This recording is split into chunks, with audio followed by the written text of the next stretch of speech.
നമസ്കാരം. പ്രശാന്താണ്, professional adviser.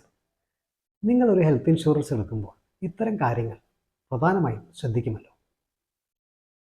ആദ്യമായി നിങ്ങളൊരു പോളിസി എടുക്കുമ്പോൾ ആ ഹെൽത്ത് ഇൻഷുറൻസ് കമ്പനിക്ക് നിങ്ങളുടെ തൊട്ടടുത്തുള്ള ഹോസ്പിറ്റലുകളുമായി നെറ്റ്വർക്ക് ഉണ്ടോ എന്ന് പരിശോധിക്കുക. ഒരുപാട് ഫെസിലിറ്റികൾ നൽകുന്ന പോളിസി ആയിട്ട് പോലും നെറ്റ്വർക്ക് ഇല്ലാത്ത ആശുപത്രികളാണെങ്കിൽ നിങ്ങൾക്ക് അതിൻ്റെ ഒരു ഗുണഫലവും കിട്ടില്ല. അതുകൊണ്ട് തൊട്ടടുത്തുള്ള ആശുപത്രികളിൽ നെറ്റ്വർക്ക് ഉണ്ടോ എന്ന് പ്രധാനമായി പരിശോധിക്കുക.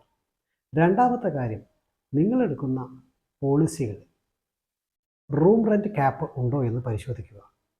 നിങ്ങൾക്ക് ഏത് ഹോസ്പിറ്റലിൽ ചെന്നാലും നിങ്ങൾക്ക് പരിധിയില്ലാതെ റൂം എടുക്കാനുള്ള ഫെസിലിറ്റി ഉണ്ടോ എന്ന് ഉറപ്പുവരുത്തുക.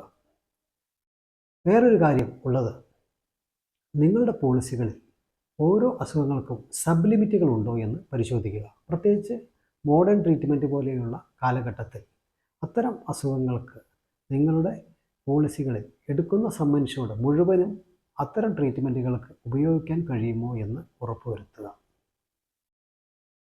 വേറെ ഒരു പ്രധാനപ്പെട്ട കാര്യമാണ്, നിങ്ങളുടെ പോളിസികൾ നിങ്ങൾക്ക് കൺസ്യൂമർ കവറേജ് ഉണ്ടോ എന്ന് ഉറപ്പുവരുത്തുക. സിറിഞ്ച്, മാസ്ക്, ഗ്ലൗസ് പോലെയുള്ള ഉൽപ്പന്നങ്ങൾ നിങ്ങളുടെ പോളിസിയിൽ കവർ ചെയ്യുന്നുണ്ടോ എന്ന് ഉറപ്പുവരുത്തുക. അല്ലെങ്കിൽ നിങ്ങൾക്ക് അധിക തുക അവിടെ അടയ്ക്കേണ്ടതായി വരും. വേറെ ഒരു കാര്യം പറയാനുള്ളത്, നമ്മളുടെ പോളിസികളുടെ പ്രീമിയം കുറവ് കണ്ട് ഓൺലൈൻ പോർട്ടൽ വഴിയോ അല്ലെങ്കിൽ ബാങ്ക് ചാനൽ വഴിയോ പോളിസി എടുക്കുന്നവർ ഒരു ക്ലെയിം വരുന്ന സമയത്ത്, പ്രത്യേകിച്ച് ഇയർലി ക്ലെയിം വരുന്ന സമയത്ത് നിരവധി എൻക്വയറികൾ കമ്പനികളുടെ ഭാഗത്തു നിന്ന് ഉണ്ടാവുകയും അതിന് കൃത്യമായി സപ്പോർട്ട് കിട്ടിയിട്ടില്ലെങ്കിൽ നിങ്ങളുടെ ക്ലെയിമുകൾ റിജക്റ്റ് ആവാനുള്ള സാധ്യത വളരെ വളരെ കൂടുതലാണ്. അതുകൊണ്ട് കൃത്യമായി സപ്പോർട്ട് ചെയ്യുന്ന പ്രൊഫഷണൽ അഡ്വൈസർമാരിൽ നിന്ന് പോളിസികൾ എടുക്കാൻ ശ്രദ്ധിക്കുക. ലോകത്തെവിടെ നിന്നും പോളിസികൾ എടുക്കുന്നതിനും അതുപോലെ സംശയങ്ങൾക്കും എൻ്റെ നമ്പറിൽ വിളിക്കാവുന്നതാണ്.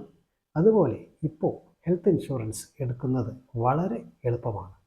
1000-ഓ 2000-ഓ മുടക്കിക്കൊണ്ട് നിങ്ങളുടെ ഫാമിലിയെ ഹെൽത്ത് ഇൻഷുറൻസിൻ്റെ പരിധിയിലേക്ക് ഉൾപ്പെടുത്തുക. അതിനുള്ള എല്ലാ സഹായങ്ങളും എൻ്റെ ഭാഗത്തു നിന്ന് ഉണ്ടാവും. നന്ദി, നമസ്കാരം.